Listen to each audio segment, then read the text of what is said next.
Welcome back to this week's episode of Digital Drip, where we're showing you the best local talent we can find. I'm your host, once again, Lexi, and this week we have a real special treat for you because we have not one, but two female comedians for you guys. So sit back, stay tuned, and enjoy the show. I'm Kelsey Singer. I'm a junior and I'm a communication major. When I was little, I was really fat. I was 4 feet tall and 200 pounds or so, and kids suck. So if you're really fat, you have to be something else. I wasn't rich, so I had to do something. So I just decided to be funny. I was a theater kid, and I did a lot of the dramas, and then finally I was casted in a really comedic role, and then performing on stage and getting all of the attention, and then people telling me I was funny after. I was like, this, I have to do this now. This is who I am.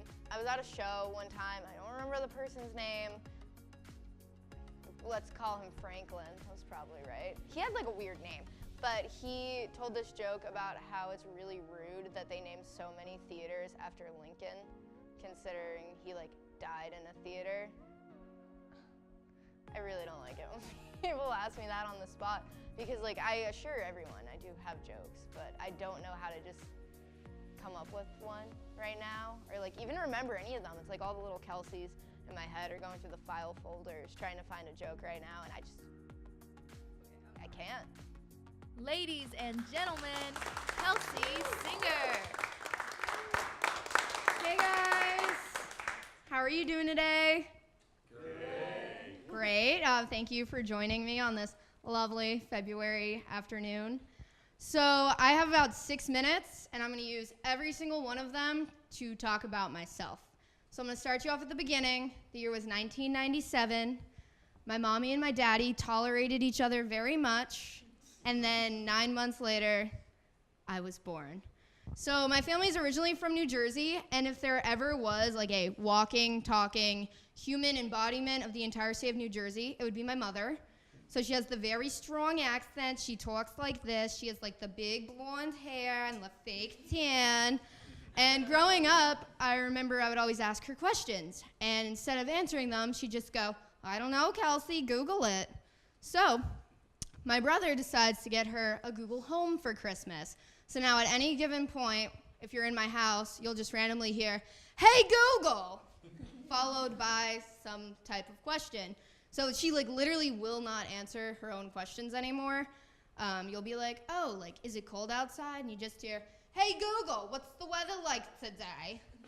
Or I'll be walking to the house hey Mom, how are you? And then you hear, hey Google, how am I doing today? Or I'd walk downstairs, I'm like, hey Mom, what do you think of my outfit? And then you just hear, hey Google, who the hell does my daughter think she is going out of this house showing that much cleavage? It's really made my life kind of a little bit of a nightmare. One of the biggest things about Jersey moms is they own a lot of fur vests. You know you have a Jersey mom if she has more fur vests than children. My mom's kind of working at an 8-to-3 vest to kid ratio at the moment. She also has one of those classic northern don't mess with me attitudes, and she has for lack of a better word, resting bitch face. Sorry Mom. I didn't inherit the resting bitch face, and I kind of wish I did, but because I got one worse. I have the resting confused face. I kind of always look like I'm trying to solve some type of algebraic equation, and I'm just always at the part where I can't figure out why x doesn't equal y. And the thing about resting bitch face is no one wants to talk to you, and that's great. No one approaches you. But when you have resting confused face, people want to come up to you. They want to know, are you okay? Do you need help? Are you lost? Do you need an adult? And no, I don't. I just kind of always look like I'm walking around like a freshman on the first day of class, I can't even find my dorm. So I'm a communication major, and I love my major a lot. But going into college, I considered being a business major, mostly because I have a lot of really fun name ideas for businesses. I'll just tell you a couple. So the first one is Texas Chainsaw Manicure. And it would be a horror-themed nail salon. And then I also have Smoothie Criminal, which is a Michael Jackson themed smoothie shop. And then lastly, I have Forget About It, which is like a Vietnamese pho and like Italian fusion restaurant. I really do ask though that nobody steals any of those ideas, just in case this whole thing doesn't work out for me. I want a backup. But right now, I'm just waiting tables to make some money. And if anyone says the phrase, "Don't judge a book by its cover," they clearly have never waited tables before. Because I stand there and I watch the hostess sit people, I watch them walk over to my section and sit down, and I already know what kind of interaction I'm going to have, and I already know if it's going to be painful before I even go up to them. My least favorite thing is when people, like couples, come in and they sit on the same side of the booth. It's uncomfortable, it's weird, and I'm sorry if you do it. Actually, no, I'm not sorry if you do it. Stop school busing. It's weird and everyone hates it. So the other day, I go up to a table, they're school busing, I stand next to them, and it's like a weird 2-on-1 situation already. I'm outnumbered. And they start ordering, and the lady's like, "Okay, like I want onions on my pizza." Okay, well now I have to clarify, does she want caramelized or raw onions? So she says she wants raw onions, and then her husband, boyfriend, cousin, what have you, I don't know what they are. He looks at me and he goes, "Oh yeah, she likes it raw." And then he winks. He's like, "First off, I'm your server, not your doctor. I don't want to hear, I don't care about you raw dogging your girl. That's between you guys. Second off, like what was that wink? Was that like an invitation? Like am I invited to Rawtoberfest too?" Like, not a fan. So then you have like the weird couples, but then you have the old men. And like, they're fun because it's like a toss-up. You either get like a sweet little grandpa that I wish would adopt me as a granddaughter, if you can legally do that, or you get like somebody that still thinks they're in 1962 and doesn't know how to act. I waited on this man the other day, and he was trying to tell me about this man that stole his wallet. Apparently the man was Chinese, but instead of calling him Chinese, he just kept saying, "That damn Oriental." Like you and I, we all here know, like you can't say that. Like it's 2019, you can't call this, you just can't do that. But it's like, is it my place to be a social justice warrior at that point when he's paying me? Because like I don't want to piss him off because then I'm not gonna get a tip. And I think about it a lot. Like if it's like a $20 tab, okay, 20% on that is at best $4. Like maybe I could stand up for people for $4, but his tab was like 70. 20% of 70 is like 14%. Dude, like I'd let him say what he wants. I can't risk my $14. I spent a lot of time serving too, to the point where like I have nightmares now, and it's like really fun. So I do this thing a lot, like I'll walk by my tables and I'm like, "You guys good?" And I do like the weird finger guns, which like I know in this political climate I should put the guns away, but it's just like I feel funky and fun when I do it. So I had this nightmare, this reoccurring nightmare, that I walked past the table and I'm like, "Hey, salad tasting good?" And then the guy, you know, he just goes, "Actually, salad bad." And he pulls out his finger gun, and then we're just both like, it's like a face-off, and it's like, who's gonna shoot first? And like, I wake up before anything happens, but it's really scary. And I think this would probably be the perfect opportunity to just tell you all to take care of your wait staff. Because the devil works hard, but those people are working way harder. Woo! So that's what I got. Thank you.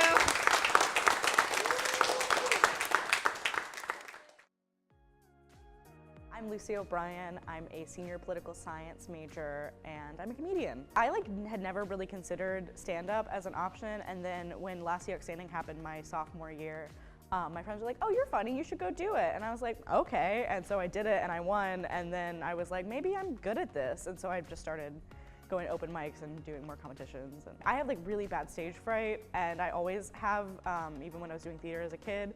And so I got on stage and I like really was so terrified that I couldn't move, and then people laughed, and I was like, this is all the validation that I've ever wanted, and also just like really fun to hear people like reacting in real time to what I'm saying. My favorite one's actually a local comedian named Matt Coughlin. He tells this joke that's I was named after my father, like way after my father. And that's my favorite joke.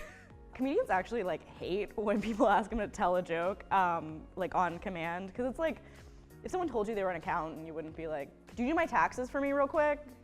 I guess that was a joke, so you win this time. Ladies and gentlemen, Lucy O'Brien. Hey guys. So I'm really bad at budgeting, and that's made worse by the fact that I have very little money to work with. But right now I'm kind of surviving on like leftover Christmas money. Like that $5 check from grandma really bought my dinner last night. My stepdad actually gave me $100 in cash for Christmas because he's my stepdad. And my dad gave me $50 in cash because he's my dad. By the way, are all dads contractually obligated to call you kiddo, or is it just the bad ones? I'm kidding. My dad's not that bad. He's just a little drunk. I actually came out to my dad this year as bisexual finally. And he's like very supportive in theory, but I didn't want to talk to him about it, mostly because I didn't want to talk to him about having like any sort of sexual orientation at all. But to his credit, he's been really supportive. He tries to relate to me now by telling me about all the cute girls that he hits on at the bar. So that's great. And actually, last time I was home, he told me a story about a time that he was at a bar, shocking, and these guys were like harassing this lesbian and calling her a dyke, and they were like really mean, and he heroically stepped in and was like, "Hey, she may be a dyke, but she's a person, okay? My daughter is a dyke." So, thanks, Dad. I studied abroad last year, and I think I learned a lot. I did definitely come back worse, as most people do. But I did learn a lot. And for a lot of the time that I was there, I was using couch surfing, which for those of you who don't know is a service where you find a stranger on the internet, and then you stay on their couch for free. So it really checks all the boxes for things that your mom told you not to do. So obviously you can't tell her what you're doing or where you are, so no one in the world knows where you are or who this stranger is, so it's a really safe situation. And when I was in Dublin, I stayed with this guy named Shane, who seemed like a really like nice 40-something from his profile. When I got there, I was greeted by like a 5'4" man in leggings who looked exactly like my dad, like a dead ringer for my father. Like he really looked like he would like lovingly call me a dyke. I didn't really get to know him that first night because I got there at like 2 a.m. and he had to get up early next morning. So we decided we would like get to know each other the next morning. And this is when I learned my first lesson, which is that first impressions are really important. Because that morning, I like got up right as he got in the shower, and so like a human person, I have to pee when I first wake up, and I had to like wait while he luxuriated in his 45-minute long shower, and just try not to explode on the couch. And so when he was done, I like got up and I bolted into the bathroom, and I closed the door, and I pulled down my pants, and then I pivoted to sit on the toilet, but I didn't see that there was water on the floor from the shower. So I slipped, and I fell face first onto the ground, and I guess it was the impact, but I just started peeing, and I couldn't stop. And so I'm laying face down on the ground in pain on the bathroom floor in just a pajama top and a puddle of my own urine.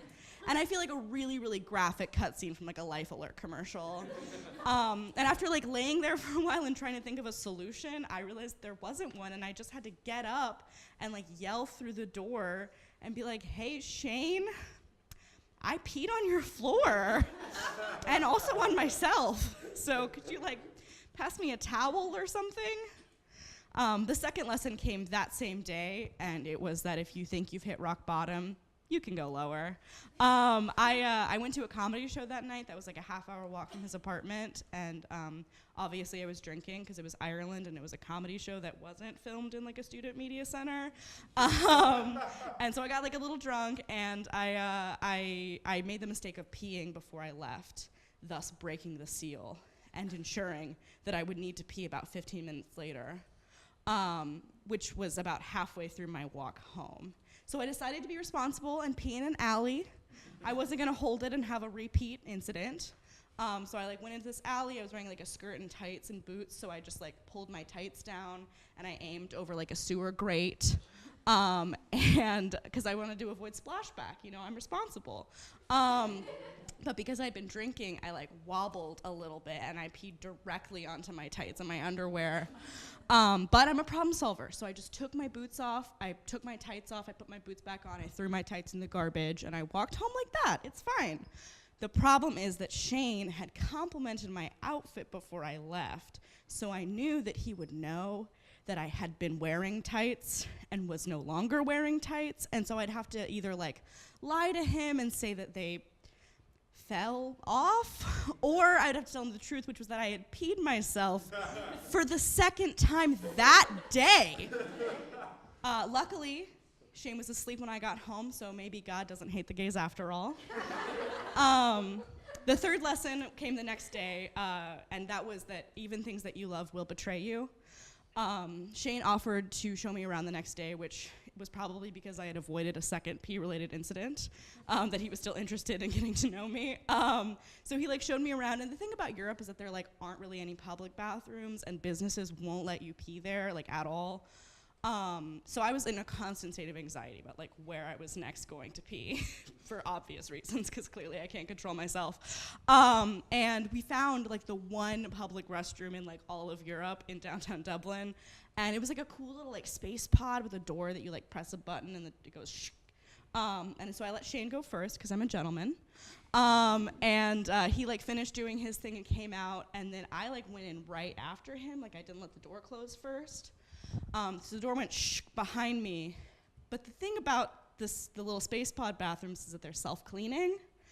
So the door closed behind me and I heard it lock, and then all the lights went out, and then I was sprayed from every direction by jets of hot water and cleaning solution, just like pelting me. And I'm like trying to find the door and like knocking on it and trying to get it open and like yelling and knowing that I'm either gonna die here or I'm gonna have to face Shane on the other side of the door. And I can hear him and he's like banging on it too and like yelling and trying to get it open.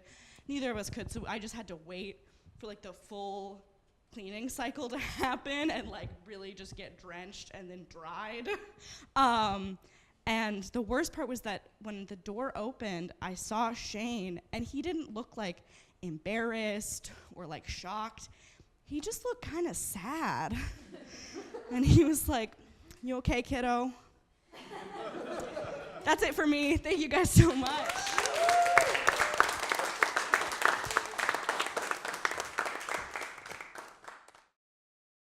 Thank you guys so much for tuning in to this episode of Digital Drip. If you like what you see, be sure to check out next episode where Dylan's going to show us something new. And don't forget to follow us on Instagram @Digital Drip. This is Lexi, signing off.